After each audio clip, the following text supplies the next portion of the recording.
I mean, all my friends were Liverpool fans. The door's over there. And Everton down. We're the second best team, I think, in profits. How does that happen? It's not the best league in terms of skill. Why would you say that? Money is the big thing, isn't it? That's what makes it the best league. The other thing I'm not a fan of is Raya. Alisson is a little bit better as a goalkeeper. I like Zinchenko as our left back, but I like him when we're not losing. With Man City and Liverpool, it's a good season.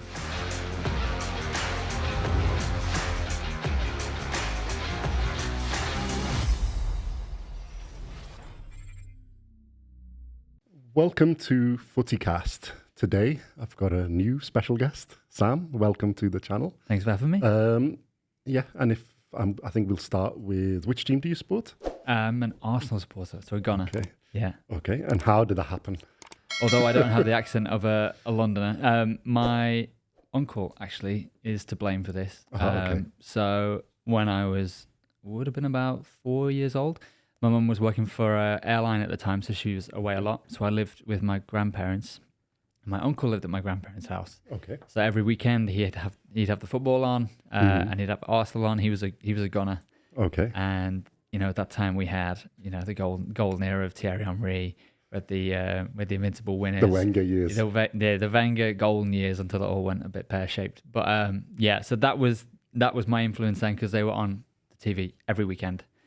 And there was no Liverpool. Yeah, there was no Liverpool, no Manchester United on the TV, only Arsenal. So that's how that happened. Yeah. So you're not natively from London. You're from? No, I'm from the Wirral. Oh, yeah. So yeah, born in Austria, but raised here. Raised here. Yeah. Okay.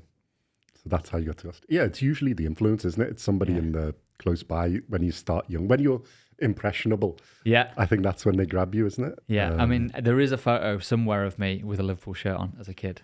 Yeah, I think it was the door's over there. I know. Yeah, but I was way too young to make my own decisions. But no, so yeah, I've got him to thank. I mean, all my friends were Liverpool fans. I didn't have any Manchester United fans, of course. A few Everton, but most of them are Liverpool. So I was a bit of an easy target within the friends group. It helps when you're winning though, because I think at that point Liverpool weren't that great either. So yeah, they weren't. It was it was really United. It was just United after. and Arsenal are just were the ones who broke their sort of hold on the things. Yeah, so that was quite a comfortable time then. But ever since it's until about. So you had a good start, a good period of success. Yeah. And then what did you think when it was getting towards the end of Wenger's sort of period? Because it wasn't really his fault. I think it was building the stadium, wasn't it? It was building the Emirates Stadium. Yeah, Wenger was sucking all the cash. He was such a businessman for somebody who was a football coach. Mm-hmm. So yeah, he probably thought he was doing a great job in terms of rebuilding the team, longevity. He probably thought he could stay there another 6 years and get that squad rebuild. But I think the fans had enough. They had that glory days, and they wanted it back. They were far too impatient to wait. And yeah, I think he kind of ran out of ideas by the end with Arsenal. So it was probably a natural time to move on. Who came after? Was it Unai Emery who came? Yeah, first? well, there was a bit of a period before Unai came.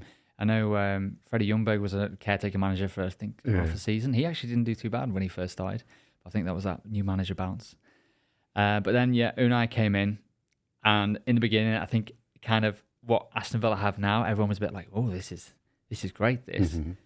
Brought a bit of what he had, I think, at Sevilla. Yeah. And then, I think after that first season, we kind of got back ourselves into the Europa League, and it just kind of, we just became the laughingstock of Arsenal then. When you had those other managers, were you wishing for Wenger back? Yeah, I wasn't, but there were those people that had been calling for Wenger out that then went, oh, actually, he was quite good. What's the grass? Because you were still in the Champions League every year. Yeah, we were. Yeah, we just couldn't beat the AC Milan. We'd always be pipped in the quarterfinals. We just couldn't break through. At one stage, I was quite hoping Claudio Ranieri would come, because I think he just had his winning season with Leicester. Yeah. Unai Emery he would have just been about a season in, or I remember now whether he had a season at that point or whether that would have been before his time. And I thought if Claudio had just won with Leicester, he could have a good chance at a big team with Arsenal, but wasn't to be. I think Unai Emery was a bit unlucky though, because if you look as a neutral, or sort of neutral from the outside, Yeah. I think it was still in that there's always that thing after it's like Manchester United have had with Alex Ferguson. Yeah. They're sort of still in that transitional phase. And if you look at the managers they have, all of them on paper or on a pitch are fantastic. Yeah. No, varying degrees of fantastic, but they're all really good. But they're still stuck under a shadow. Yeah. And I think in a way what you've done is you've gone, you've tried, I think Unai Emery they wanted was because he's a similar type of, he'd done similar types of things as Wenger, because he was at slightly smaller clubs, but he brought out really good style of play and really developed all the players. Yeah. And because you seem to be a bit cash conscious at that time. Yes, that's true. Which is a bit different to Man United. But then, do you think you've sort of got back at similar style with Arteta? Not similar. He plays like Man City, really. But yeah, he does. He has had the influence of. But Pep. he was a player there already, so he understood Arsenal. Yeah, do you think that's made a difference? I think it was his love and affection for Arsenal that brought him back to Arsenal, and it was a bit of a coincidence that we were a big team crying out for a big manager, so that really opened the door for him. But since he's come in, everything is his style. I mean, granted, you've got the Pep Guardiola comparison there of where he's learned his tricks from, but the team. It's not a bad guy to learn off. No, it's not. Yeah. But the team is his. He's built it from the start, from the ground up. It's all his style. He hasn't inherited any of that success from anyone else. So it's all thanks to him, really. Yeah. Well, no, I think it's a different style. But what I meant was, it's like Wenger had his own style, his way of playing, buying the players, doing everything. He sort of changed it from.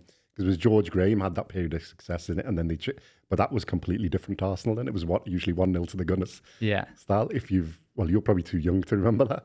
Yeah, that would have been a bit before I tuned in every week. But they weren't the Arsene Wenger style. Put it like that. They were more defensive, shall we say? Yeah. And they used to try and win on the break 1-0. Well, not that they weren't bad. They were. But that's how we played today. Side. We just the 5-0 today against Crystal Palace. If you look at all the goals, they all came from. You did to Palace what Palace normally do to other teams. Well, they don't do 5-0, but they normally sit back, defend strong, and then hit them on the break and snatch it. And that's what we did. But we managed to do it a few times, and it made us look really good. Yeah. But if you compare it to the last few games where we've had hundreds of chances, but no one can hit the target. Well, you've sort of got the same sort of problem as we have, isn't it? Whereas in our earlier games, like people have been saying, we weren't performing that well. We were actually performing quite well before the 10 point. We just weren't putting the ball in the back of the net. Yeah. And you have been a bit like that, where you create. It's not that you have issue creating chances, but you're not ruthless enough. We can't finish them. Can't hit them. Whereas yesterday you did.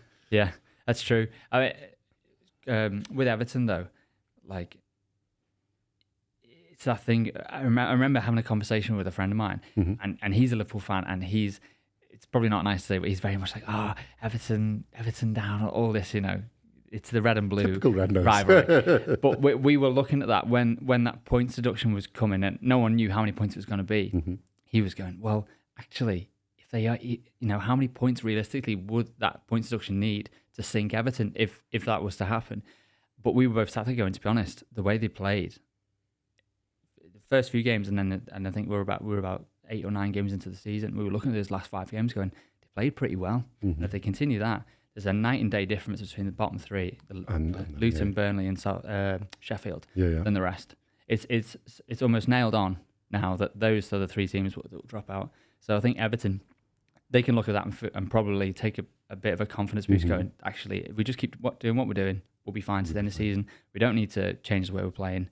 And that's probably Sean and then Dyche. The second point deduction coming along. Yeah, well, we'll see. But even still, I think if we were working out, if you were to get the same again, you would be joint bottom at the table, and you've still got half a season. Yeah, I don't think we're going to go down. I think there's been worse seasons where we've had far worse squads, and we've still survived. The thing is, I think the points will get amended on appeal to probably about 5. Yeah. They'll probably give another 5 and we'll be back at the 10. Yeah, that's where you are. But I'm not sure they can give for the second one, because that's basically for the same set of 2 the seasons are in the seasons they've already punished. So it's like double jeopardying the punishment, which I don't think he can is really Anyway, but my FFP thing is, that's my rant period. But that kind of highlights half the problem. Is it's so complicated that not everyone, it's not so easy to understand how this is. Do you know why the Everton one's there? Shall I tell you why? The second one, I know about the first one, but not the second one. Well, no, the first one is they're going on about they've overspent. It's interest payments on building the stadium. Because when you start building a stadium, before you start building a stadium, you've got to do all the planning and all the other bits and pieces.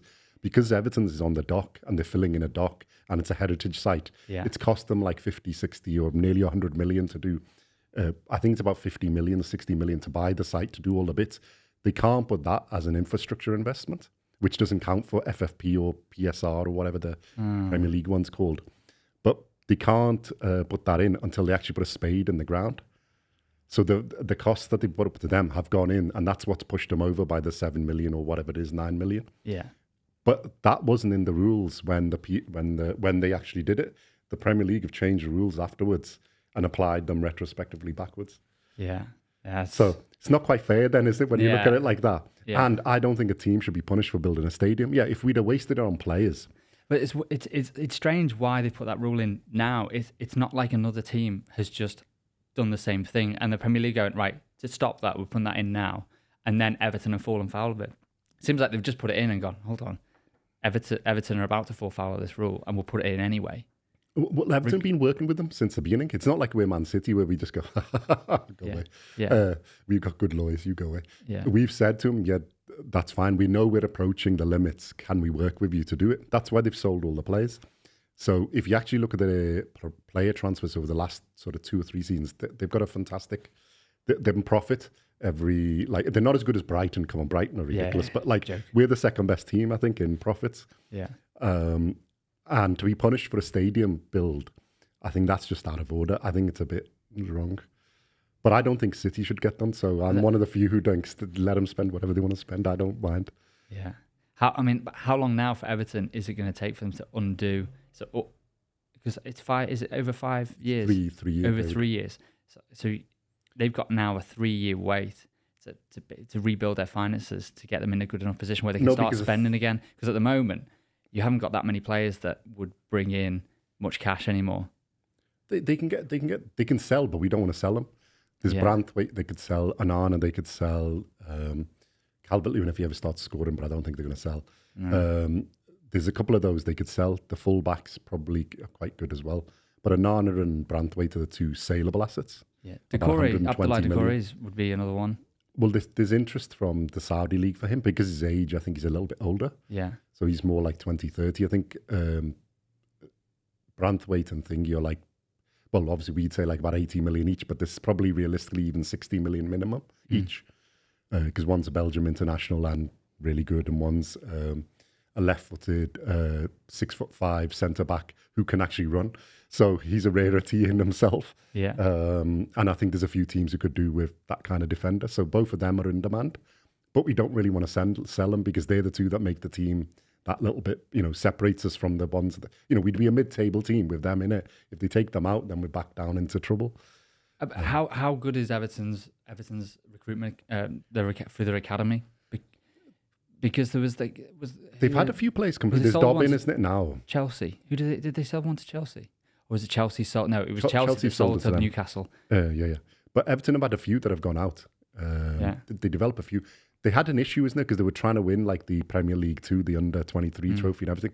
They were winning them every season, but they're keeping all the youngsters too long. And they've changed that now. So when they get to about 19 or 20, I think they kick them out and go somewhere, get some experience. Either, get yourself into a position where we're going to come back and we're going to put you in the first team, or make yourself a saleable asset and get yourself, a good place somewhere. So they play in the Scottish League, the Championship. They send some abroad. And they've had a few good players come through, but Dobbin's probably the one in there now. We had Anthony Gordon was the last one, which they sold. Yeah. So that was good profit because he's academy to 40 million or whatever to Newcastle. At the time when he was sold, I thought 40 million is actually not bad considering all the fuss he kicked up before he left. Yeah. But now when I watch him, I'm going, actually, it's underpriced. He was so underpriced. Yeah. But they did it because they sold Richarlison. If they could have sold him, they wouldn't have sold Richarlison.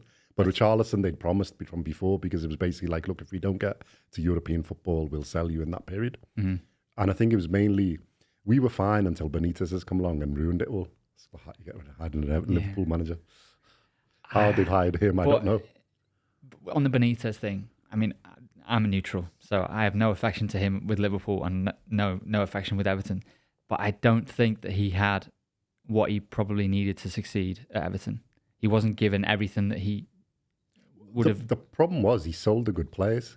So, I mean, it's not his fault because he only had a budget of like 2 million, so we can't be too critical. But he antagonizes people, which is not the thing. We had James Rodriguez, which whatever people think and however much money cost, he changed a team to make us where any team we played was worried because you've got a world-class player. You know, most teams in the Premier League don't have world-class players. They just have very good players. Yeah. He's the one who made a difference because even when we played Liverpool or Man United wouldn't loan us players because we were competition.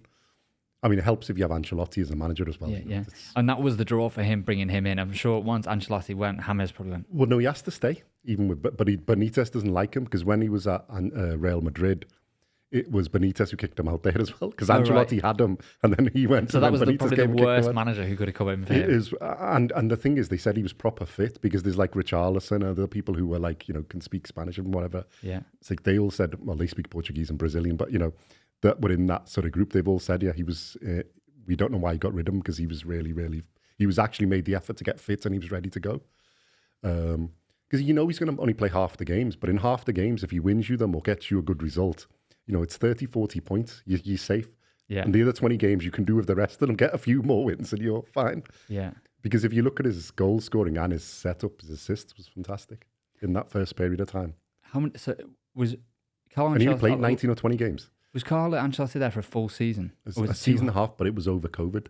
But it was over 2 seasons, wasn't it? So it wasn't 2 full seasons. No. But the second season he was there, that's when Everton's he got the players. Start was unbelievable. They were top of the league for like the first 5 or 6 games, or something like that. Then we played Liverpool and got injuries. They moan about Van Dijk. We actually got more injuries than they did. That season? And we got more filed. Yeah. Because they got, you know, there's the game where Van Dijk got injured. We'd won every game till that point. Yeah. And then it was the 2-2 against Liverpool. And Van Dijk got injured, when Pickford ran through him. When he ran into Pickford. Well, whichever way you want to look at it. When he scissor snapped him. Yeah. when he just nudged him. They moaned about that, but we lost Richarlison, who got injured because he got kicked all over. Coleman went out, he got kicked all over. James went out. And the problem for Liverpool was, though, that they got so many injuries in one position in the defensive line, and that was what killed them. But the thing is, they've still got good players. The problem is, Coleman was the secret to our formation because what Ancelotti did is he overloaded the right hand side, pulled all the players, and then they flicked the ball to the left where Digne was, and Digne's like fantastic left foot. Yeah. They'd put the ball in, then Richarlison or Calvert-Lewin would score. That was another player that Benitez fell out with. Digne. Yeah. And if you look at him in some of his games, the thing is, the Digne, whatever he is, he can make a yard of space, and his balls are fantastic. He was the third best, or with Robertson and Trent, he was the best fullback in the whole in assists terms. Yeah, and you get rid of him, so he's the biggest source of goals for Calvert-Lewin, and you're getting rid of him, and Rich, and other players, and yeah, we did good business. We bought Mikalenko as a left back, even though he's fairly young, but he's turned out good defensively, but he hasn't got the attacking part. And we got Patterson on the other side, but then he got injured straight away as he's came, and I think they brought him back in now, but they're edging him back in slowly, not throwing him in. But Coleman was really important. He went out. The Richarlison, we didn't used to win without Richarlison in the team. He went out. And who was the other guy got injured? James went out, who was our main creativity. And up to that point, we were flying. Yeah. And then we just slowly I mean, that is the spine of the team, really. Yeah. So it was important to the way they're playing, and then he changed because he realised the other people coming in weren't as good, and then he went that defensive mode where we just went 1-0 up and then defended, backs against the wall, defended, and if we win, or see what happens. But he won 11 away games. Yeah, unbelievable record. And the other thing is the interesting one that none of the channels and stuff do. If you actually look at it when he was there, if we had a home game with a crowd, he never lost. He won every game. But that in that one season? In both of them, over his whole tenure. I think when he had a crowd, because he didn't have crowds. Yeah. So when he had a crowd there, he basically won every home game. But we didn't have crowds in that, so we lost most of our home games and won all the away games. Because it was COVID empty stadium season. Yeah. It's crazy when you look back now. That was only 3 seasons ago, and the difference. But we would have been in, if Ancelotti had stayed and there wasn't COVID, we'd have been in Champions League. He was that good, and the players he was going to get the right back from Inter Milan. What's his name? The Dutch right back who's quite good. I'll look up his name. The Matthew Nunes, who's now gone to Man City. Was on their. He was on the radar while he was still in radar when he was still in Portugal. The Gabriel from your lot was supposed to come to Everton, and but only stopped because of COVID. Because we'd done the deal, he was signed for 30 million. It was done, and it's only gone to you because COVID. Because of COVID. And the other guy as well. They had somebody else really good as well, and he would have kept most of the players, and you suddenly would have been, at the top table. And if you get into Champions League, the money issues wouldn't have been an issue because then you've instant 100 million. And his record in Champions League, we weren't going to win, but we'd probably have a good run in the group. And but that brings in so much money. Just getting out the groups, 100 million. And then there wouldn't have been any issue. And then the building the stadium wouldn't have been a problem. Yeah. And then the other part was the main sponsor was USM, and the guy of theirs got. Because the war situation got kicked out, so there's no sponsorship. They've severed ties, so it's like 12 million, 15 million, 20 million a year. They were going to be the stadium sponsor, which is like 10 or 15 million a year. So it's a huge amount of revenue gone. Was Stake the next sponsor, or was there a period there where USM was the original sponsor? So once USM got booted off the sponsorship, did Stake then come in? No, Stake was somebody else because they didn't want to. I think Stake came with the betting company, isn't it? And then they wanted to get rid of the betting companies, but they've got them again. So money was too good. It wasn't Stake. It was one of the other betting companies they had, which is a foreign betting company. Okay. I can't remember.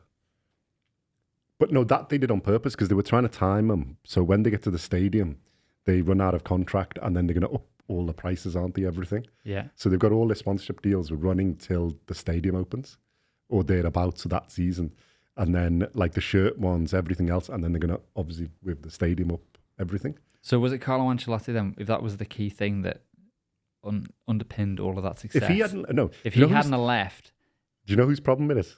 Maximiliano Allegri, Juventus manager. Yeah. It's his fault. I blame him. For leaving. Because he got offered the job at Real Madrid from Juventus because obviously he had that won eight Scudettos or whatever, 6-8 Scudettos in his time. They were fantastic sides, Juventus. He'd been headhunted by Real Madrid. He was supposed to go. The day before he was supposed to join, he said no and stayed up at Juventus. And that's why Ancelotti got the job. Otherwise, Ancelotti wouldn't have been there. Okay, we would have had him here. Allegri. Wow. It's his fault. He almost was... and then he got sacked or nearly sacked or something, isn't he? Where is he now? I don't know. I don't know. There was talks of him potentially coming before Arteta was appointed.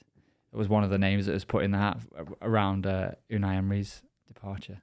I would have loved him as well. He's a great manager. Allegri.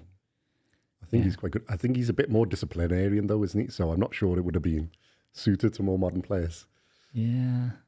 But tactically he's very good. Yeah. I mean, obviously he's Italian, so... Yeah. We have a young team, so maybe that might have worked out. But anyway. I think Arteta knows the DNA.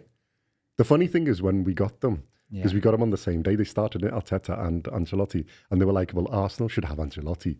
Everton should have Arteta. That's the way it should be. Because you nearly got Arteta as well as a manager. Well, he's an Everton player as well. We sold him to you, so he has quite a lot of affection for us as well. But I think you realise there's more scope for him to do stuff at Arsenal than at Everton.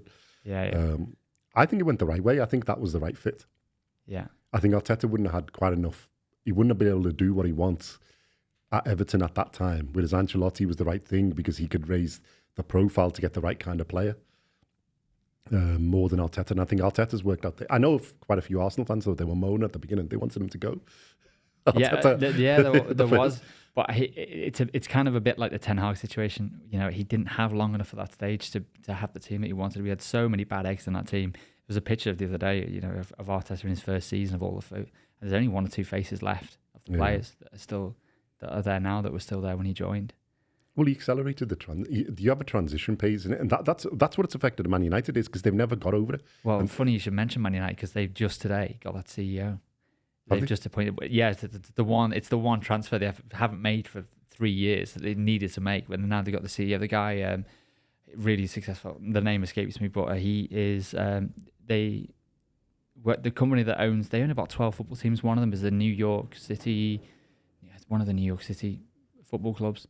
and he did very successful there. He originally started at Barcelona from 2004 till I think about 11, and then joined that consortium, and then he's done really well there. So they've now finally appointed someone with some actual experience, knows what which they're is doing. probably Jim Ratcliffe, who he wanted all along, given why he was so adamant he wanted control of the football side of things.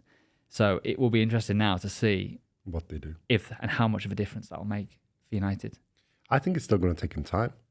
They need to get rid of the old way and we're the best club and we're winning, because you're not. Yeah. It's the reality is you're not. You can think whatever you are, but you're not. Yeah. The Ferguson period's gone. There's more competition now than what Ferguson had, because really he had basically the first competition was you guys. Then who came? Then Chelsea, and then later on Man City. But realistically, it was just United every year for the first part. I mean, there was Leeds selling them Cantona, which was the worst mistake in their history of football. Yeah. Leeds should just be relegated for that basis. They don't deserve to be in the Premier League. But they sold them their best player, and that's when they kick-started them. And then it was a bit boring because it was just them. And I think, to be honest, I think they've had the time. That's it. You think that's it? For a while. I think they're going to be there and thereabouts because they've got too much money. But there's a heartbeat in there somewhere that's still ready to be alive and kicking. But I think it takes 2 or 3 seasons. And I honestly don't think Ten Hag is going to survive that long. That long. I think if they are to be successful, it will be under someone else. Yeah. I can't see. Have you seen Jadon Sancho? He's only played a couple of games for Dortmund now, but he's gone back there and he's started scoring, which some people will say, he's found his level. But I'm not sure the German league's that much less. It's not that bad. It's not a bad league. Well, Haaland's done okay from there to here, hasn't he? So exactly. Well, going into Man City, you and I could score. I'm sure United players will be keeping an eye on him, thinking, maybe he should have been not kicked out. Basically. The problem is, I think if you're too strict disciplinarians, it doesn't work. And then playing the Ajax way isn't going to work here because it's a different league and a thing. And I don't think he's worked out how to. Well, he said that in a press conference not too long ago. He said one of the journalists asked him about the style of play he played at Ajax, and he was very adamant and said, "I'm not here to play that style of play here at Man United." But it kind of goes, well, isn't that what made you a successful manager? That's what they'll have seen and brought you here for. So if you're not going to play that style of football, then why are you here? Yeah. I don't know. I would have been asking that question, thinking, well, there doesn't seem to be any logic in the players they hire. If they buy them like on name, like Anthony for 18 million or 70 million or some whatever he was, it's just like 40 million. All right, he looks okay. He's a prospect. He's good, but whatever. Even if he was 65, it's too much money. Yeah, it's joke money. Yeah, and most of the others that they've got, there's nobody really, because we've had a discussion on one of these podcasts before about world-class players, and then we were looking at singing the teams, and there's not that many. I mean, people go on, the Premier League's brilliant, this, that, and the other, and you actually look at how many world-class players each team has. Who would you say is world-class in United? Potentially world-class is that young lad they've got in midfield, Mathieu? No, I can't think of his name. But of the players that have been there 2 or 3 seasons... They've got some potentially good players, but like actually who is now at this moment in time? There isn't one. You've got a case Casemiro. for Bruno. Yeah, Casemiro's no longer. He's past old. it. He's past it.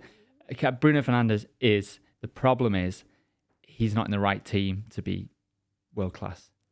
Yeah. He needs to be at a team where it allows him to keep He was calm world-class head. in his first season, where he got that, 26 goals or 24 goals or some silliness for a midfielder, which was ridiculous. Yeah. He was. And then after that, I think he's as much a problem as he is a benefit. Yeah, definitely. And I've seen a thing on him where he said he shouldn't be captain. I agree. I don't think he moans too much. Yeah. Over nothing. He's probably great when they're winning, but if... He's not great when they're losing. Yeah, no. He's a very bad loser. Yeah, it's a bit of a snowball effect, his kind of negativity, and the way he just throws his the toys out the pram and spits his dummy out. It's just... I don't think it does him any favours, and or the team. No. Who else have we got? So the world-class players... It's difficult to think, isn't it? Which you would think Man United with the name they have and all United fans will probably sit there now and go, Højlund will be. No, he's but not. The problem is he's not been there long enough. No, he's not. That's it. But he's not, yeah. The you rest know what of we call him? As the Haaland. Yeah, as the Haaland. but I still think the Premier League's the best league in the world. In terms of quality. No, it's the best league because it's in terms of physicality, pace, and the sort of the money. Obviously, the money is the big thing, isn't it? That's what makes it the best league. Yeah. In terms of that, it's not the best league in terms of skill. And the discussion we have, I'll give you the context. The discussion we were having is it the best league ever? No, because Serie A, when it was proper Serie A in the 90s and the things, when you had those Milan sides, the Inter sides, Juventus sides, but you also had teams like Fiorentina who had world-class players. There was like nearly every team of the top, however many teams were there? They weren't 20, about 18. 9 or 10 teams had world-class players. Like where you could really go, like, you know who Gabriel Batistuta is? Yeah. Yeah. He was a Fiorentina, never left, but he only played for Fiorentina. Yeah. How can imagine a team like, so, you know, it's like, well, Everton having James, but James at his peak, not James, half dead with one leg. It's ridiculous. And it's somebody like Arsenal. Well, who would you say is world-class in your team? Odegaard. Potentially. No, I think he is. I think He's not in a good spell. He's not there. in a good spell right now in the last 6 or 7 games. He's kind of gone missing a little bit. No, I'm not basing on that, but I think he's one who will be. I think definitely will be, but he's on his journey. I don't think at the moment he's pure world class. World class to me is like Luka Modric and people like that. Tony Cruz, but Benzema, there's only ever Haaland, people like that. A very select group of players at any given time that you could call world class. Yeah, and I think this is Arsenal's thing. You've got some that can be. Saka, I think can be. Odegaard can be. Martinelli probably could be. I think Saliba is already there. Yeah, your defenders probably are capable. Gabriel and Saliba are probably good. The Timber you got as well, isn't it? Although he's not played a game really, because of his injury. He was good in the first game. And the whatever is it? It was the Shield, Community Shield. He was good in that. I think you've got players that are, but you're lucky because you got a young squad. That will be. You've got a team in 2 or 3 seasons where you could have 4 or 5 world-class players. Declan Rice is. And the reason why he is because defensive midfielders, there's so few and far between. They're so hard to come by. There's not that many that are as good as he is. Yeah, I'll give you that one. He is. you can compare him to other midfielders and you go, no, he's not that world class. But for his position alone, I think he's the top 3 in that role. You could argue a good case that he's world class. Yeah, I'll give you that one. Okay. I'm not being as thingy. I'm just saying it was like if you look at Everton, who's world class? There isn't anybody. No, unfortunately not. We used to have Digne, who probably was because he's a French fullback. I think there's far too many people that would be above him in his list of positions that would rule him out as being world class. If you're world class, you have to be in the top 5. You have to be in the top 5. He plays for the best football team, best national team in the world. He's left back. Yeah, but not now. I mean, he was. He was. I'm not saying now he isn't, because obviously he's had a few injuries and a bit, and then they've got. But it was him and Theo Hernandez, and Hernandez plays for the other side, isn't it? Right back. So he used to be the left back for France when they're at the world, for the World Cup team, and they were like finalists or they won the World Cup. So if you look at City, then I can think of 4 who I'd consider world class. Edison, I would say is.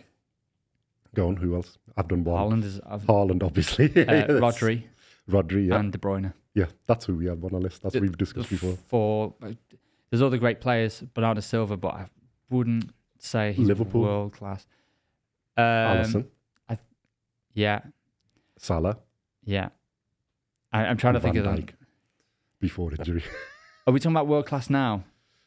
Well, yeah, go on. We'll do world class now. Do you think Van Dijk is or isn't? I think this is the last season where you probably could say that he is world class. Okay. I think, there has been a massive. There has been a noticeable difference between now and pre-injury.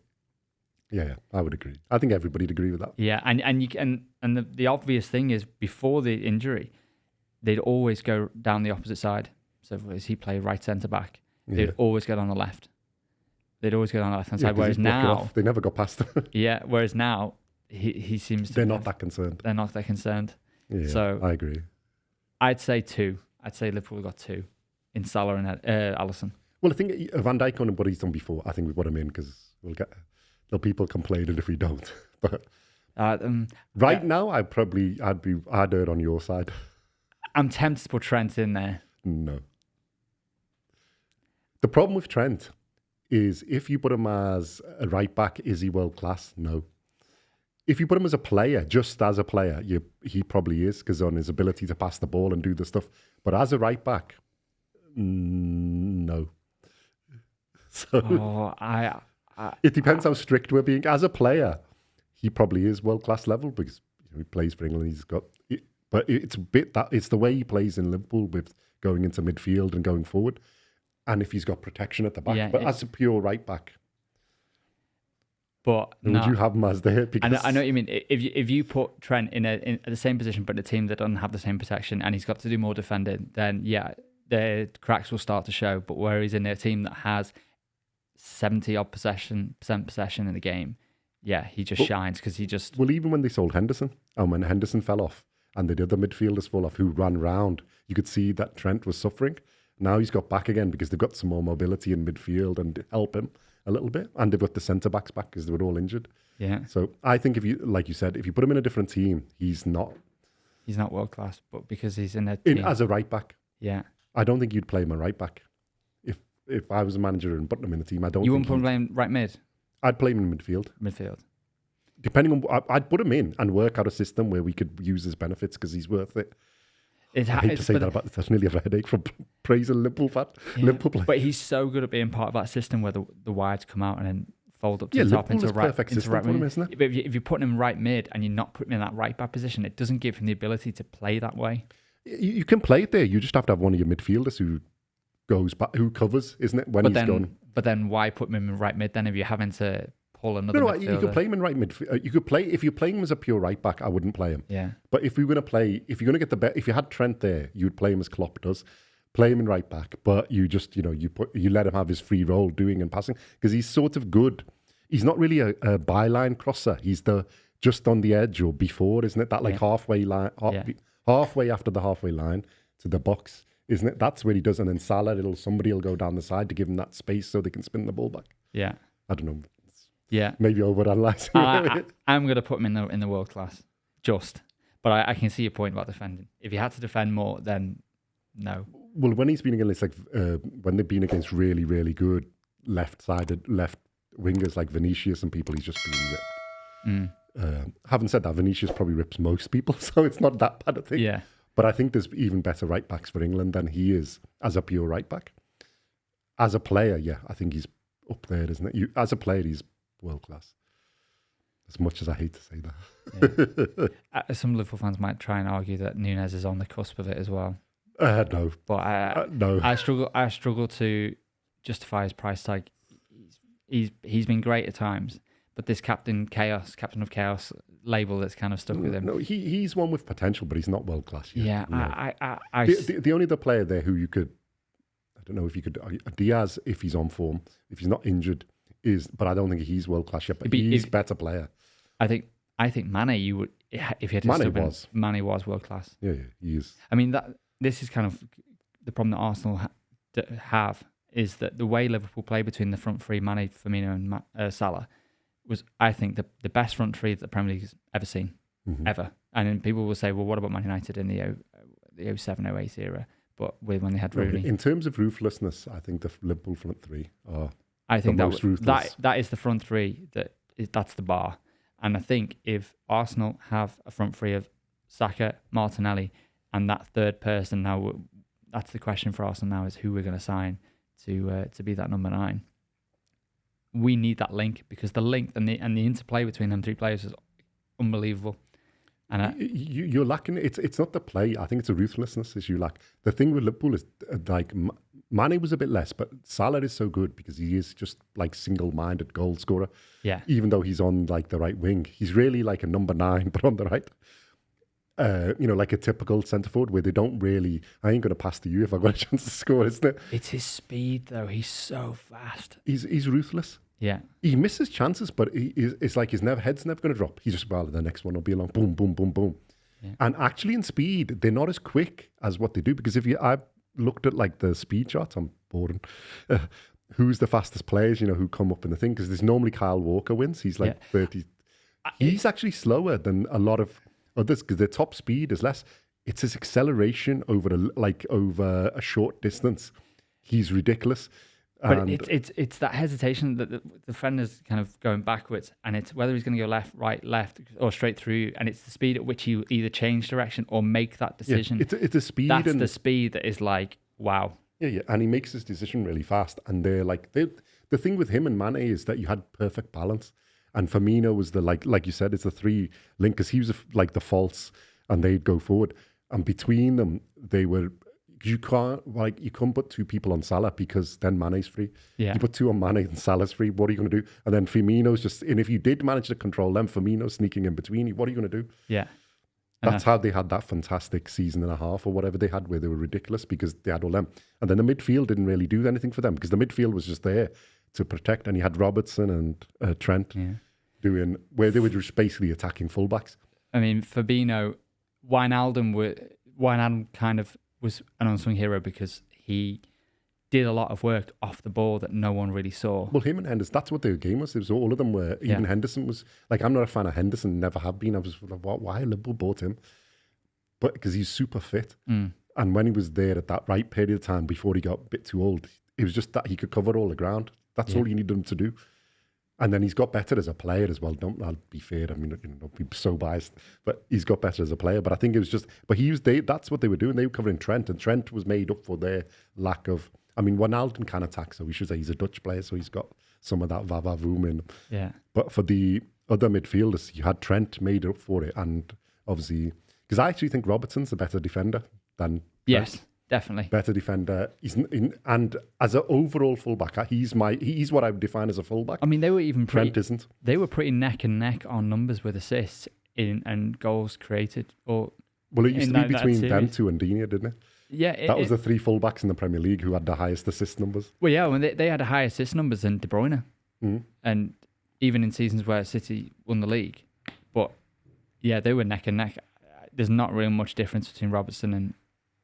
I think Robertson's more complete as a fullback. If I was getting a fullback, he is a fullback because he's equally good at defending and going forward. And he has that little bit of like Scottish niggliness in him. Yeah. Where he knows the little the arts of the game, shall we say, to get like free kicks or how to do it, not give free kicks away. So. And he also gets the benefit of being left-footed because they're harder to come by. Yeah.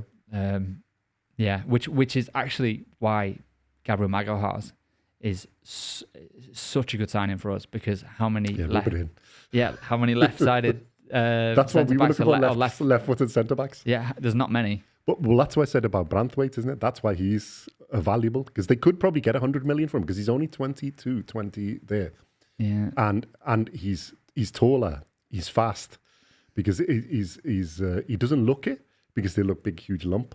But he's actually really quick, because you see him in the game now. People can't get past as quick, and he's made a difference to our defence from when we had Michael Keane and Tarkowski. Because they've got no pace between them. They're slower than I am. So, yeah.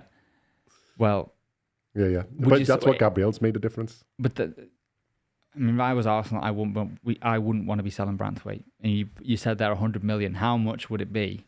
I wouldn't sell him for any price. Unless it was like 300 million or something, or 400 million, and we just wipe out the debt and we buy we can go, Kylian Mbappe, you want to come?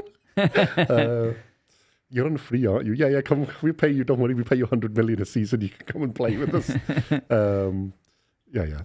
I don't agree with selling the best players. If you're a big club, you shouldn't be selling your best players. Unless the price is really, really silly, and then, it is what it is. It's always a price. There's always a bigger club. That's the problem that Liverpool may or may not have. I doubt this January window, but in summer. With Salah, yeah, of course. And Saudi, yep. But you have two options with him. You either sell him for whatever massive numbers come in, or you keep him for his entire career. You just try and make him stay. Theory on that? What do you think? Because obviously when they came this time, it was a late thing, and obviously Liverpool weren't prepared. Nobody was. No. Right, but now obviously they must have had it in the back of their mind, because Liverpool are usually quite good in planning ahead. They must know that if we get a really good offer, we can't refuse.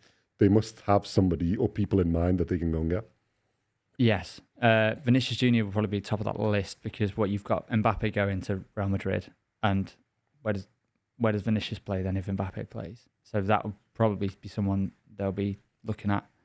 I can't imagine they'll be looking within the Premier League, because at the moment, most of the best players. There's nobody like him. No, not in the Not Premier. in that Not in the position. Premier League. Who, like, for example, Saka is one of the people in the Premier League that he could buy, but he's not. He's You're not on not going to Salah's. sell him to Liverpool. But well, exactly, that's the problem. Is we're not. So he's gonna. Because that's just like, oh no, right, we give up. Yeah, it's gonna have to come from outside of the Premier League. But how much can they get for him now? Because he signed a contract last summer, so he's got two. Well, he'll have 2 seasons left by the time the contract's up. Was it a 3-year deal? He got a 3-year. 18 months. Somebody told me that he's got left. Is it only middle 18 of months? 2025, I think. 2025. I don't know for sure. That's what a Liverpool fan told me. Okay. Whether they tell the truth or not, I don't know. I don't ever believe them. They'd probably only in that case then get what? What were they offered last time? 170. Yeah, 200 Something tops. silly, wasn't it? But Saudi may come in and go, well, we offered you 170 last time. Now it's less. Now it's 150. I mean, at what point? What price would Liverpool fans have in mind where they go, okay, then we'd sell them for that with that number? I don't know. For me, it'd be 200 million. Yeah, $187 million. So it was, about 150 million. Because the problem they're going to have is, yes, you could buy 2 world-class players for 100 million each, but you can't play them at the same time because Salah is 2 players in one. Yeah. And there's They're not going to get anybody like him. There isn't. I mean, Vinicius will be good, but he plays on the other side. But Salah can play on the left. Yeah, you can play on both, but in Liverpool's system, he plays on the right, isn't he? And they've got players who can play on the other side. But there's only Jota and co, isn't it, who could come in and play on others, but none of them are going to get the numbers that of the people they've got. Gakpo, Jota, Diaz, and Nunez. None of them are going to get the numbers that Salah gets by himself. No, 2 of them will probably get what he gets. Yeah, if they have a good season. Yeah, and don't get injured. The other thing they've got is they had the sale of Coutinho and they timed that so perfectly for the amount that they got for him that they'll, if they're ever thinking of Salah, they'll always think, right, that's the business deal we need to replicate, and you can't because Salah, as we've just seen, aren't there anymore. Yeah, and Barcelona aren't there, and that's the base silly money. Now we've got Saudi. Now we've got Saudi being the Barcelona. I think they're going to calm down though. I think the reason they went for Salah because they were trying to get Mbappe for that 300 odd million or whatever they'd offered. And once they knew they couldn't get him, that's where they switched to Salah and went down. And that's where they put that silly offer in. I think there'll be a more sensible offer now. I think the tops they're going to get is about 100 million. I think that Salah is the peak player that they could buy in terms of profile and what he's achieved and the player. Because he's got longevity. He's got at least 4 good top level seasons left in him because the fitness to the level he keeps himself at, he could easily keep going. Do you think he's got 4 seasons in the Premier League though? Because he's like 32 or something. No, but that's the difference with the Premier League is it's faster and it's much tougher. Whereas in the Saudi League, it's not there yet. Well, that's what I mean. But they won't be like for Liverpool. You can't sell him as 4 years. He's got 4 years on the clock. It's going to be selling him as in he's got a year left on basically the time of his contract. Which is why I think either Liverpool. Oh no, he's only 31. He's 31, yeah. Oh, he's younger than I thought. Which is why I think they either sell him now for the big offer, or they either say, right, then we hold him. I think they'll accept whatever offer. I think if they get a decent offer, they're going to sell him in the summer because they'll have worked out who they want to get. I'm not sure they're going to get Vinicius, but and why you'd want to come when you're at Real Madrid. But yeah, certain Mbappe has something to say in that, I think. Yeah, true. But have you seen what they've offered him at PSG? I think like nearly 100 million a year, 96 million or something. Is this for Mbappe to stay? Yeah. They renew the contract.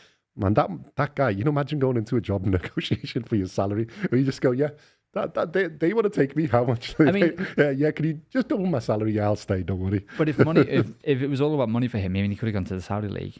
No, I don't think it is. But I think he's the big star at PSG, isn't he? It's probably a fine balance between having the big contract, but also being in the 25 big now as well, isn't he? European leagues to be in the Champions League. Yeah, if he's got any brains, he goes to Real Madrid and then he'll win everything. That's the only club worth him going to. But they're not going to play the level of salary that he's been offered there. They'll probably pay him what he's on now or something close. And then he's also then going to be amongst other people. So he's got to shine brighter than the likes of Vinicius and Rodrigo and Co and Valverde. Salary per week. Yeah, 11.6 million a week. Was the PSG? Oh no, that was the Saudi one. Sorry, but the 605 million. I was going to say, but Jesus, that's more than I remembered. I'm sure it was PSG that came out crying, saying that if he decides to leave to go to Real Madrid, that they will then have to lay off a load of their players because they won't be able to afford because of FFP rules or something along those lines. So I don't know how they've managed to now. Because they lose to, like the 180 million on a minute, whatever they paid for him. They paid like 180 million euros or something. Yeah. That's why they were moaning, because it wouldn't work out for them. They'd lose. It'd be a big, huge drop on the thing. They need to sell him for something. Yeah. To get that back. That's what they're basically saying to him. Look, we don't mind selling you, but you need to make. So his contract up at the end in this summer? No, it can't be. It'll be next summer. He's still got a year left on his contract. Contract renewal. Let's see. It must be because if 2026. 26. Okay. Oh no, he's going to sign one till then. So I think his contract is coming up, but he's going to extend it for a year. And that's what they've offered, like 90. It'll be a 3-year contract then. Yeah. I think it's 1.6 million a week. So what does that make? 50, about 18, 90 million? Or yeah, that's about the number. 18, 90 million or something. So they're willing, right, isn't it? Yeah, they're willing to lose half their investment. Have you seen one of his posts? Yeah, it's not my fault they paid the money. I'm worth it. It's words to that effect. Yeah, but it's nailed on. He's going to Real Madrid. Definitely. There's no way he doesn't go now after all this kicking up a fuss. Yeah. I think they'll play him down the middle. I think they'll fit him in and keep Vinicius as well. Unless Real Madrid need the money, then they might sell him, isn't it, and get that in. But who's going to? Because Liverpool never pay big. Well, we say that, and then they got Nunes. Or big transfer fees. And yeah, but they in the end, if you work it out, they only paid 60-odd million because they didn't get into the Champions League, so the add-ons didn't cash in. But yeah, Van Dijk was. He was worth it though at the time. Him and Alisson is what made them into the team, isn't it? So and that was the Coutinho money, as you said before, isn't it? So they spent that wisely. Yeah, and they have good investments. I think both of them. Definitely. Because you essentially got near enough the best or one of the best goalkeepers in the world, and at the time amongst the best centre backs in the world. Yeah, and they've also, they've just done a new stand, so that the owners will be feeling like, oh well, we don't have to spend big to keep the fans happy.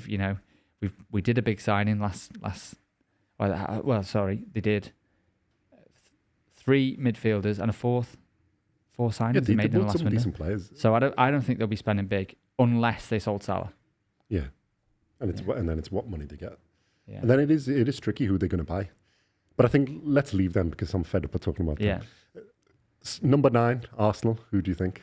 Who do I want? You've got Jesus. Yeah. So big talk around Tony. I'm not a fan of that. Not that I'm not a fan of him. I think he's a great player, but the problem is he's just come back. He scored, but he scored a free kick. He wouldn't be on free kicks for us anyway. And yeah, the price floated around 90 million to 100 million. He's not worth that, especially considering he's only just come back and played his first game. I was under the impression, because I read one of the things, or a few things where they're saying, he'll be less than what, because it was like 60 to 80 million where they were quoting it. Or a bit more than like that, towards the 80 odd, isn't it? And I thought he'll be back for less, because they read, he'll be less now because he's been of his off-field problems. Yeah. So I thought he was going to be like in the 50, 60. And I don't think, that's more sensible. But I thought then he's worth it, but like 80 plus.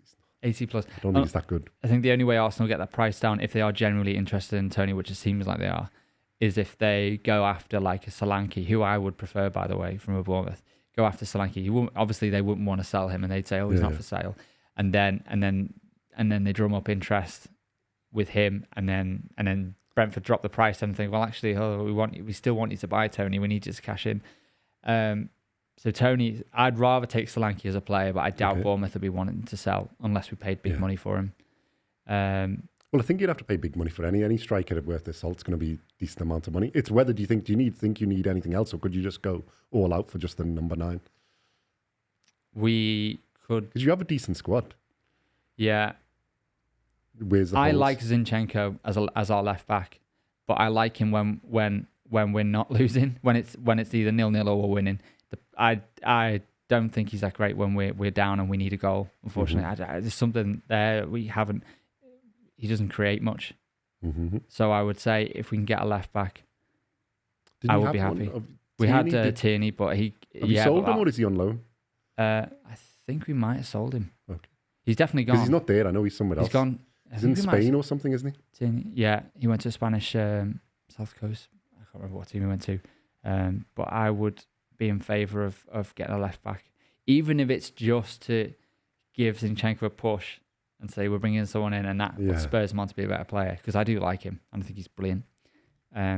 So they're the only two positions I look at the moment. I think the other thing I'm not a fan of is Raya, the goalkeeper. Yeah, unfortunately, but I'm not. But you've got two, isn't it? We've got Ramsdale, who we had last year. But and the reason why is, and it sounds a bit like pedantic this, but he's only 6 foot, Raya, and if you look at the goals that have gone in this against him so far this season, he's almost got them, but he's not been quite tall enough. Not quite tall enough. He's got fingertips to them, or it's just missed.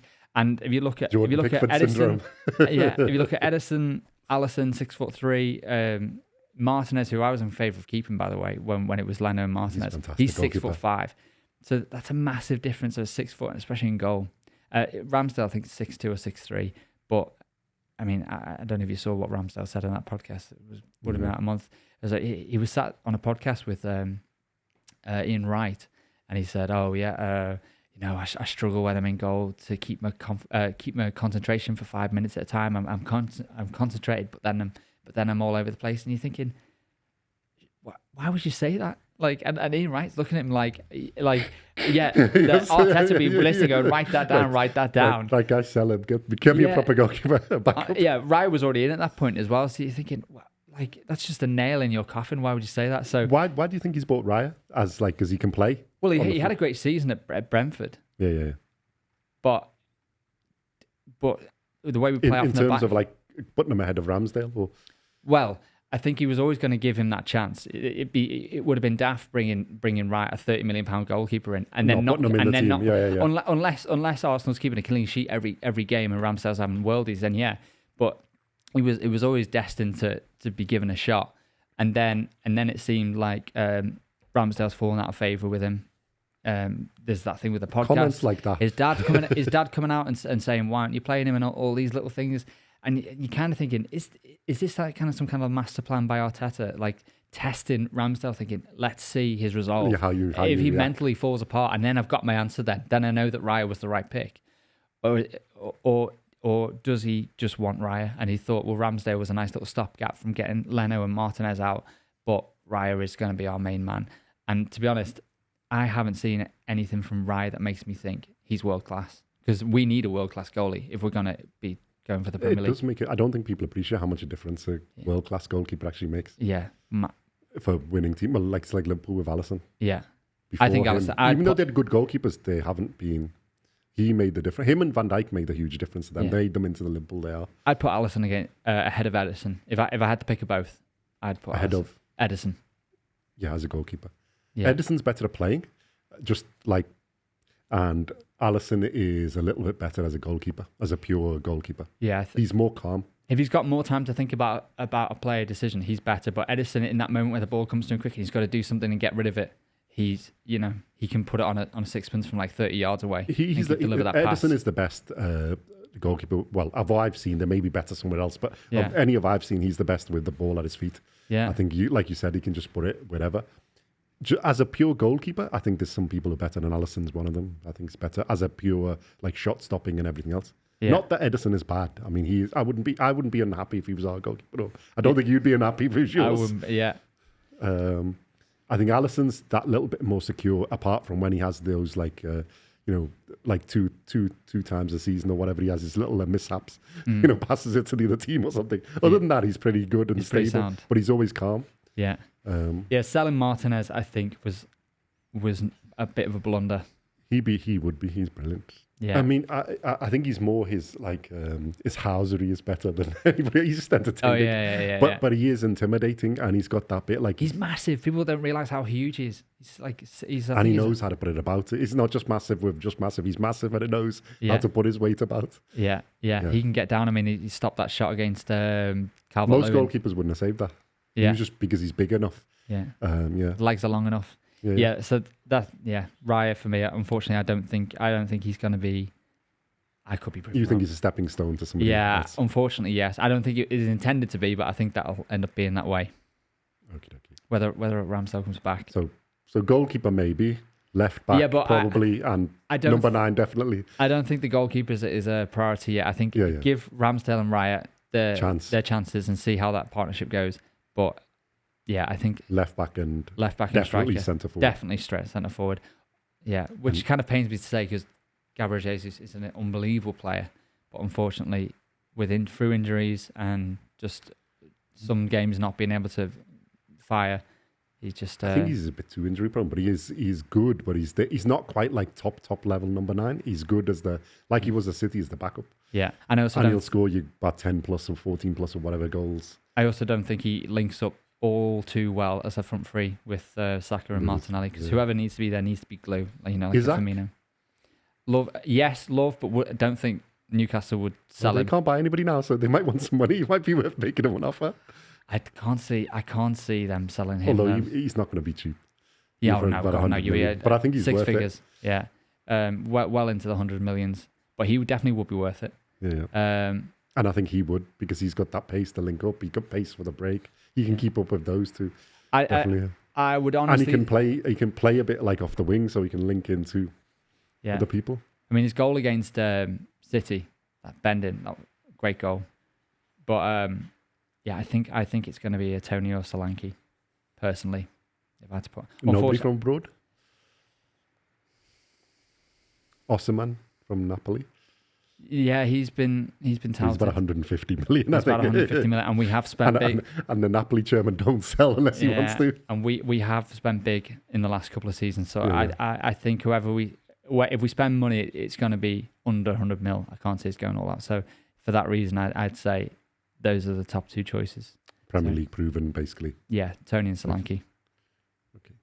And that's it, and then you'd be happy. And I'd be happy. What do you think Arsenal are going to do this year? Where do you think they're going to finish? Well, we're out the FA Cup. We're out the Carabao Cup. We can focus on the league. So, we're still in the Champions League. I think we'll go far in the Champions League. Okay. I think we will probably reach the semis. Who've you got? Porto, isn't it? Porto, yeah. We'll get through them. Porto. And then, so quarterfinals, we're probably against Seville, maybe. Are they in the Champions League? I think they're in the Champions League this year. They normally drop into it, don't they? Look at it. Yeah, they normally like dropping out the group stage and go and win in the Europa League. That's the Seville's plan. Once we hit like a Champions League royalty, or like your Real Madrid's, or we play a City, we'll reach one of them in semis. I don't think we'll have it in us. I don't think the squad's confident enough to go abroad in Europe. I don't think they're experienced enough to do that. To a real experienced team. Yeah. You need someone in the team to say, right, this is how we're going to play. This is what we need to do, and it's just not there. Ødegaard is brilliant at that, gathering the team, galvanizing the team, but I don't think he can do it in Europe yet. I think they need to win something in Europe to be able to be that team. So yeah, semi-finals for the Champions League, and I think it will come third in the Premier League, unfortunately. Below. Below. I think Liverpool might win it this year. Okay. Unfortunately, pains me to say. I think City will be there, and Arsenal third. Villa, I can't see them sustaining this. Mm-hmm. I think Newcastle will give them problems later down the line. Once they have Newcastle about 10th though, or something, or 12th or something. I think they'll be there. 31 points.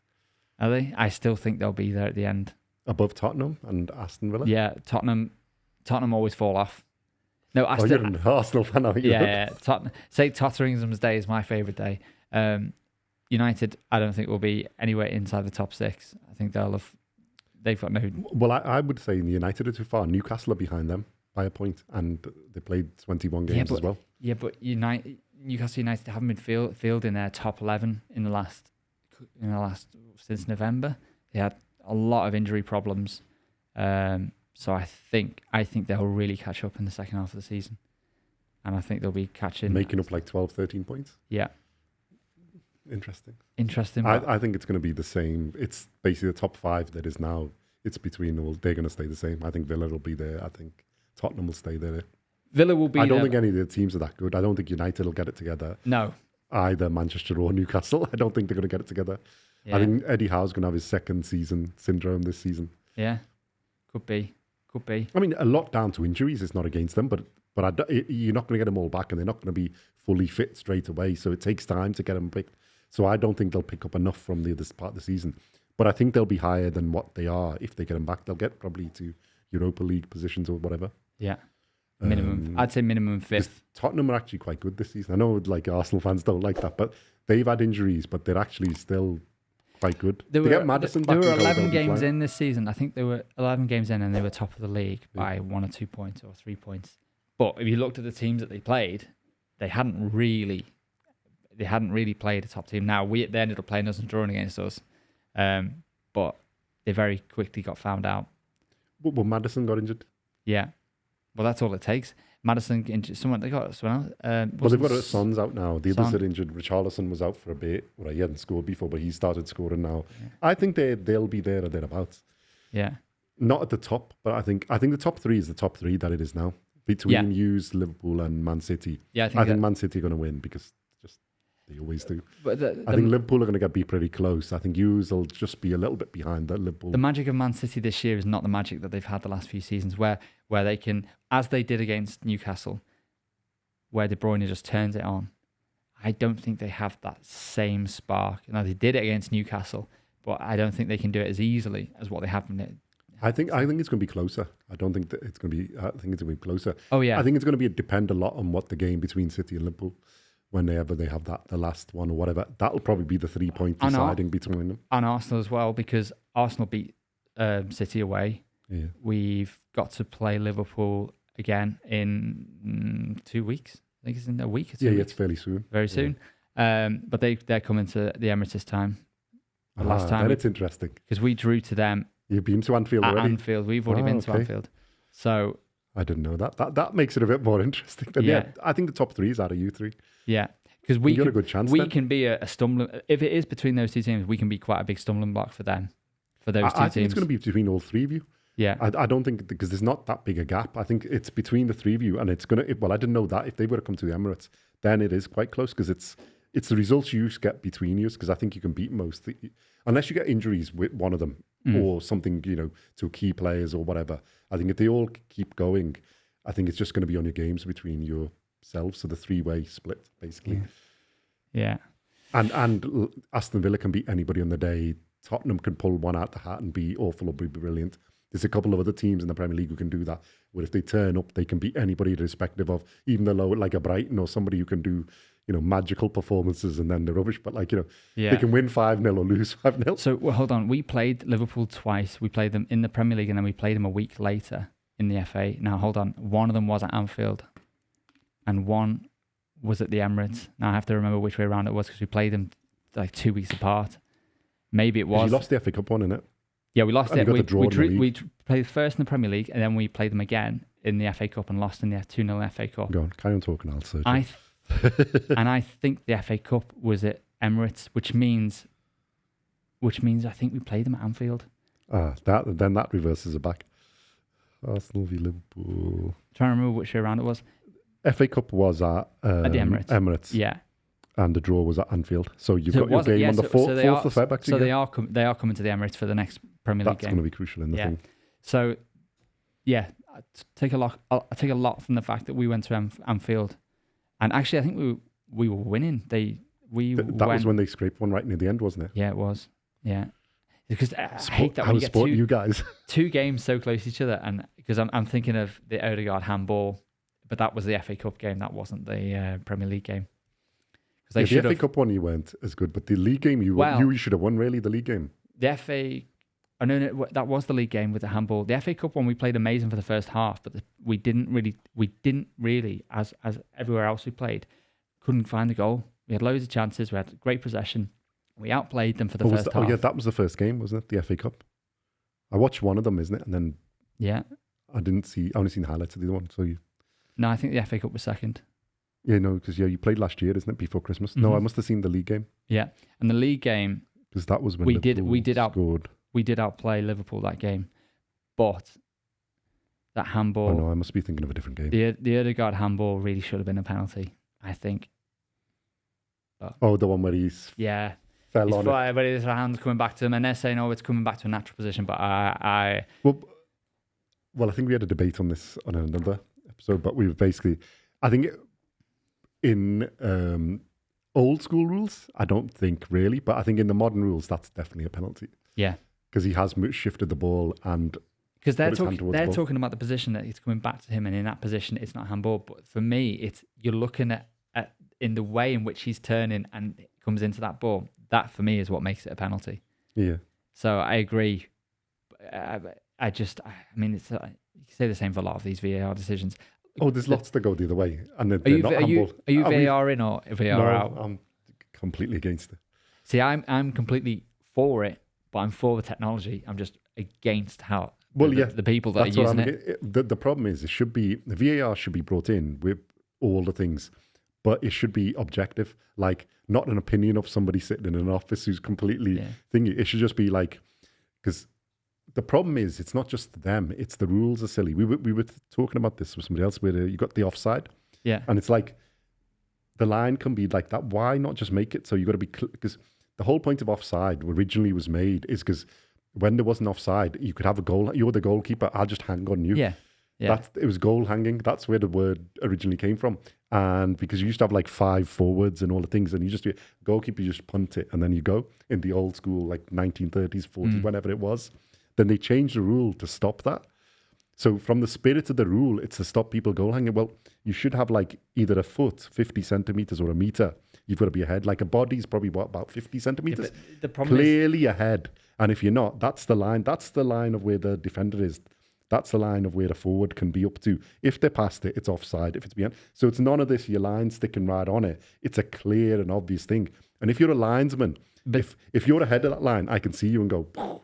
If you're not, then if you're right on like this line, I can't tell if you're off or on. It still opens up the problem of subjectivity. What one official will look at and go, that's offside, and you show. We could have automatic cameras on it, on both, isn't it? Because you got it's 2 cameras. Yeah, but the other problem then is stadiums have different sizes, and some can't have cameras in certain positions. Some can have better technology than the others. So if you have a game at Luton Town, you won't be able to get the same accuracy as if you exactly. So. I'm for the way in which it runs now. The problem is the people doing it, like the one with Liverpool Tottenham. Like, how does that happen? Oh, the problem is it's the referees aren't that good, and then you've got the same people sitting in the room, and they're making stupid decisions. It's not. It's still like people's opinion. Yeah, and a lot of it's biased. Like that one should have been a penalty. We've got one with an Anana where the guys hit the ball at him, and it's not a penalty. And we've had the one with Rodri where he's got his arm out there. And it's cost us like a point because we would have got a draw, and it's cost Liverpool the league. Yeah. Oh, there was one for I think we played Aston Villa. And it's a blatant. And it's like, and you look at it, and you can see Gabriel's Michael Hart's shirt is like almost stretched out to here, going up for a header, and it's like how? Yeah. I don't think it's helped. That's my problem with it. It's just made it worse because the biggest thing for me, and you can give your thoughts on this. I'll give you my thing. It's the emotion as a fan of football. Yeah. So in a stadium and a thing, it's that emotion. The problem now is like we scored a goal, so we're but you're not because you don't know if it's a goal or not. Yeah, even if it's clear cut that it's a goal, but it kind of works. And the atmosphere's gone. Yeah, and you never get it on the second bounce. It's always the first one. The raw emotion is the most beautiful thing. Yeah, no, that's true. But you kind of have it the other way as well. When a goal is scored against you, you have that little bit of hope that it might be offside, or they might pull it back for a foul somewhere. I'd rather see the goals. Yeah, I know. I think I'm with you on I'm that. trying to not be on what we would want as a player, because obviously then you're moaning about the team. But it's just as a general thing, I think it's ruined football a bit. Although abroad in some of the leagues, it seems to be better. It's much faster and it seems to be a lot more smooth. It seems to be here that you've got those big, huge delays. I think that the one thing that they could do that wouldn't solve all the issues, but it'd go a long way towards it, is having the mics, the referees mic'd up so they can hear what we're saying. And the VAR officials, because we only get the recording 3 weeks later after they've edited it all. But if they have it like a live feed into the channel, people can understand them. And they have it in the NFL. They go, this person's been fouled for this. They have it in lots of things. Yeah, so cricket, they tell you as well. Why can't we have that? They don't want to be honest, do they? They don't even show you the lines now on the TV or even on the thing, do they? They can show you the end, but they don't show you what they're actually looking at. Yeah. So I think there's a bit too much dishonesty in it. It's more a biased opinion rather than actually objective or where is the person offside or not, because it should be like the goal line. It's in or it isn't. It's over the line or it isn't. It is a thing or it isn't.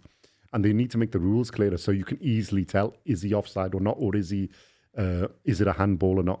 Where's the arm position? Just make it that it's like if your arms are there, it's handball. If your arms are there or in the position where you're going to fall, it's not. If it's either got to be intentional, and you can show that if like Odegaard's, you can sort of see it's a bit of intention there when it's falling. He's falling isn't intentional, but when he's got the ball, it's like, and he's taking it all around there and move the ball to there. Well, yeah.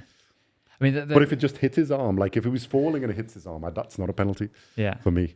So I mean, especially Liverpool fans, when they listen back to the audio of the guy in the VAR room, he's like, play it back, play it once, full speed. Okay, great, yeah, not a penalty for me. And they make the decision so quick, which in one sense is great. They're making some quick decisions because that's what we're asking for, not to be sat there for 2 minutes waiting. But you kind of go, the way in which he says it, he kind of like he's already made his mind up before he's really watched it. That's the problem with having people in it. Yeah. So they need to use AI. Yeah, if we can get that. But the problem with AI is you still got to program it up, so it's still set the parameters, it's still biased. Yeah. It's not completely neutral. Or you need someone who really doesn't know all that much about football, but is a sports professional somewhere else, and then you get like an unbiased opinion. But yeah, well, they got to make it unbiased, so it just measures up. This is the rules. This is the thing. That's what I mean with the offside and thing. It should be clearly offside. So you just make it. It's 30 centimeters, 50, whatever the number is. It's an exact. And then instead of drawing the line like that, it should be like that, because the toe offside is it really offside? No. Yeah. Because they're now trying to measure which bit of your body do you do. They should just say it's any part of your body. But if you're like clearly ahead of the player, whatever the width of a normal human being is, 40 centimeters, 30, 50, whatever it is, that's your blue line, that's your red line. And if they're past that red line, then you're offside. Even if it's only by like a hair, you're offside. If you're within that scope before it, like clearly before that line, then it's fine. Because then you can measure to that level with a normal camera. You can do like CCTV cameras that can measure that level. It's not that hard. Yeah. I do analysis of other cameras and stuff. So yeah, it's quite easy to do that. No matter where that Whereas if you do like that, it's quite difficult. No matter where you draw that threshold of how close you're going to be. People complain. There's always going to be some people that are just on it, just over it, just behind it, and you're going to go, at what point are we... But the thing is, you're not just ahead of the line. You're going to be like 41 centimetres ahead of the line. So you're clearly past the last defender. Yeah. And if you're 39, you're clearly, you're within that scope. Not like if you're right on the line, you're offside. But it's not like the hairline breadth. You're like, you're going to be this much offside, so it's offside. Okay. It's clearer. That's what I'd make it. And penalty should be intentional, but like... Nobody's going to like it. We're still going to be complaining. Even we will be and everybody else will be. Yeah. But I think it just makes it clearer than what they do now. Because how do you know the line straight? You're taking out, if you allow a bit of space, you're taking out all that uncertainty. Like the things where is the line like, the pitch 1 centimeter this way or that way. You can allow for the errors and put it there. But that's what I mean. think a lot of the time where people complain about lines but not being straight is they're comparing it against the lines that are cut into a pitch from the grass, the way the grass is growing. Yeah. But the groundskeepers who cut that, although they do a great job, they're not completely straight. So they're not really anything to yeah, that's why they have to put something like properly, because on a American football pitch you do have the proper lines, don't they?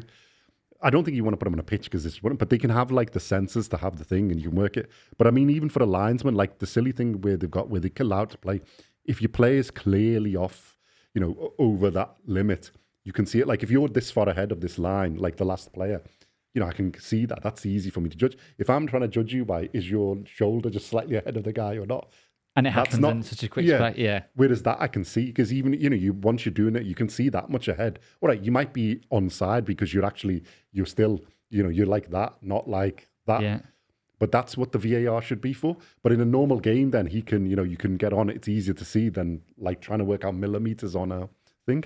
I think it just makes it a bit more obvious. And they clearly define it. This is the distance. If you're past that, doesn't matter what you're past that, what part of your body's past that. If you're past that, you're offside because you're this much past the line. Yeah. It sounds don't worry, great. Premier League. I'll send you this thing. I'll send you how to do this. It sounds great in theory, but it's always one because I'm sure the current system when they talked about it sounded great, but then when they put it into practice and get some idiots in a VR room who don't really know what they're doing. Well, they're making it the tolerance is too fine. That's the problem, innit? It's like if you measure things, it's a tolerance. Like nobody can be perfect on that line. You can be slightly off on your line. Even drawing it on a screen, you can be slightly off. If you give them a tolerance, this much distance, which you should on offside because then it's clear. it's clearer. I'm not saying it's right. It's probably just as bad as that. And we'll probably, like I said, we'll probably still be moaning because they'll make the same stupid decisions. It just makes it easier to see. Yeah.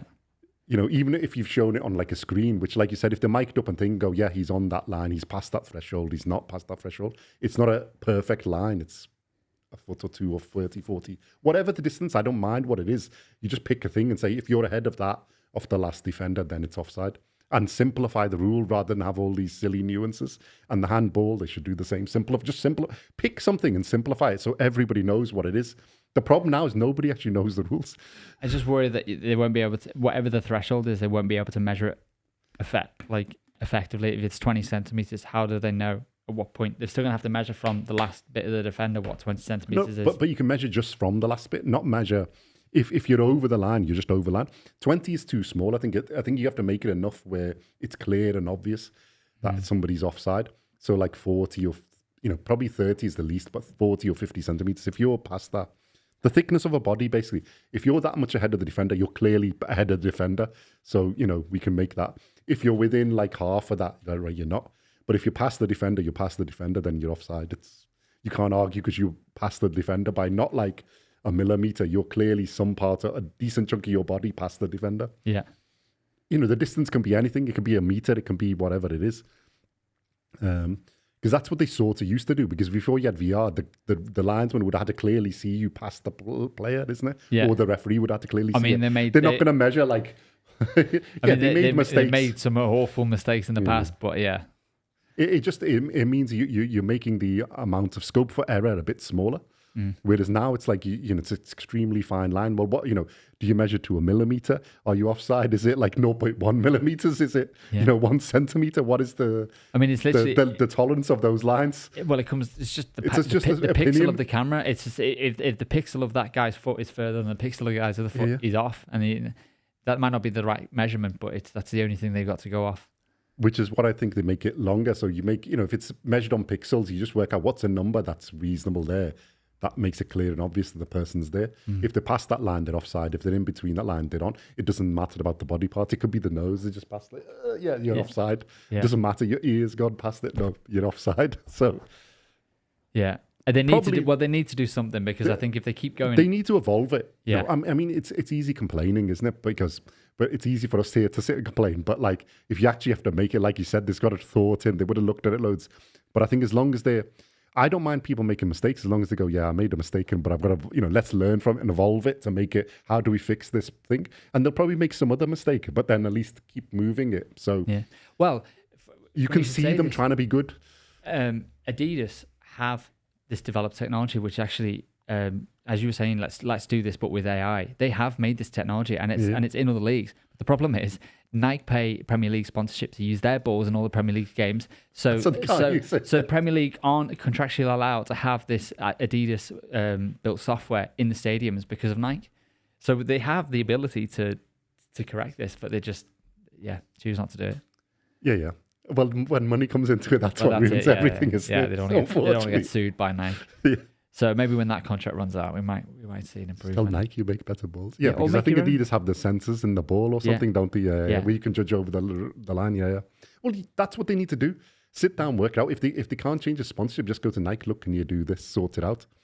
Apply similar technology or license it and make the ball. So they're not going to license it from Adidas. But anyway. I don't think that Adidas would like that either. Yeah. I think that's cool. Interesting conversation. So you think third place for Arsenal? I think that anything more than third, I think it is a success, even though we came second last season.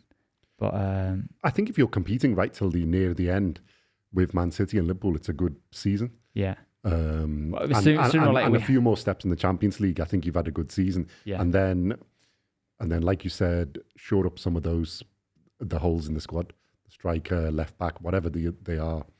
I think if you add that on, then next year you've got to really, really...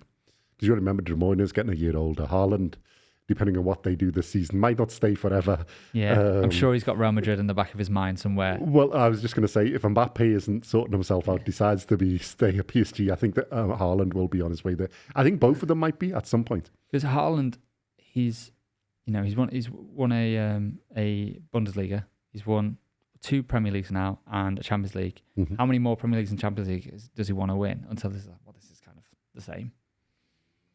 Well, I think he came to get that success and grow a little bit more. And then I think the ultimate aim is to go to either Real or Barca. Barca seem to be without funds, so I don't think they're, then they're going to. And I was watching a program on they're building the new camp in it, which is, I think they've got a $1.5 billion or 1.5 billion euro fund to do that. Whatever they're going to do, because they're going to make it into 105,000. I mean, they're going to make it sick. It's going to be. Yeah. I need to go again. Been to the old one. I need to go. I want to go to the. Have you seen the new the Bernabeu? Bernabeu. They just built. Sick. They rebuilt one stand or the whole thing. No, they've revamped it. They haven't actually gotten bigger. I think they've gone either one seat less or one seat more. Oh, okay. But they've done the whole clad all the outside. Yeah. So they've added like shopping centres and all that type of the retail things all on the outside, so they can keep the people there. And I think what else they've done, and they made like a removable pitch. They've got a really cool. Yes, and it So all you breaks can do apart, and then underneath they've got all the different layers of parking with heating. like those lights to keep it going. Yeah, I've seen that. But how great would like a 5-a-side football game be underneath one of those. underneath the Bernabeu? Yeah. And I think that they're going to do like concerts and all that. They're basically increasing the revenue on it. They're just looking at ways, but I mean they look sick. So Barcelona's hopefully will be amazing as well. I But don't think that'll be enough of a draw for a Haaland though. But yeah.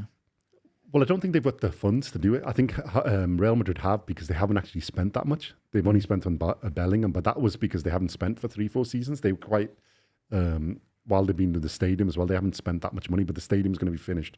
So I think they can definitely support one of them, whether they can support both of them. But if they get both of them, then you might as well give up on Champions Leagues for, unless they get injured. Yeah. Especially if they keep Vinicius and Rodrigo and they've got Haaland and Mbappe, then it's like, I'm Bellingham. Yeah. Can't rule out Bellingham. Yeah, that's some forward line. Whether he and comes, Valverde as well. Bellingham, there's an interesting one, whether he comes to the Premier League in the future, whether it's a pull enough to be able to. I think he will, pull because him away. obviously he's from Birmingham City, he played for, isn't it? Whatever. I think he will, but I think he's going to win. He's going to do he's at that age where he's got 4 or 5 years, he'll try and win everything there. Especially the team they've got with the midfield they've got with him. Chouameni, he's only young. Camavinga's only young. He's young. Valverde's young. Rodrigo's young. Vinicius is young. So if you look at there's only really Toni Kroos and Modric. Although how you replace them, it's beyond. But they seem to be doing okay. So I mean, Bellingham would say, "Well, I will be replacing the likes of." Well, I think that's what they bought, but because they're still there, he's just pushed them up and played them as like that 10 number. 10, isn't it? And he's getting his phenomenal season he's having. But yeah, I'm following Ancelotti, so I follow Real Madrid. I used to like Barcelona, but I follow Real Madrid now because you got to watch some good football. Yeah, so there's no animosity there with Carlo leaving. No, I think Carlo's the best manager Everton have ever had. Yeah, in terms of his actual ability, he's not the most successful at Everton, which people sort of judge. But if we look at, he's the best manager. I think he's the best manager of all time, and I think he's the best manager Everton have ever had. So I think we're privileged to have had him. As much as people, most fans aren't like that, and so I follow him now. So I follow what they do at Real Madrid, and I think he's proven it by, if you look at when he's won the Champions League, who they beat. People going on all the teams, Chelsea, Man City, Liverpool, to get to win that league, and did they beat PSG as well? No, they didn't play PSG. PSG got beat by City or somebody, didn't they? Somebody before. Yeah. But they beat all those 3 English teams who were at that time. All of them were really strong, and the nature of the way they won, I think, just shows his brilliance as a manager. Yeah, no, he is undoubtedly top. And 4 Champions Leagues more than everybody else. Yeah. Yeah. Okay. Well, man. Cool. Shall we call it there? Thank you very much. It's been thanks for having me on. Interesting, longer than I thought it would be, but I think it's good. Yeah. So give us comments, give us some likes or dislikes, whichever one, whatever you thought of it, and any of the topics you want us to watch, and we'll see you in the next one. Take care. Behind closed doors, I'm a fool for your love.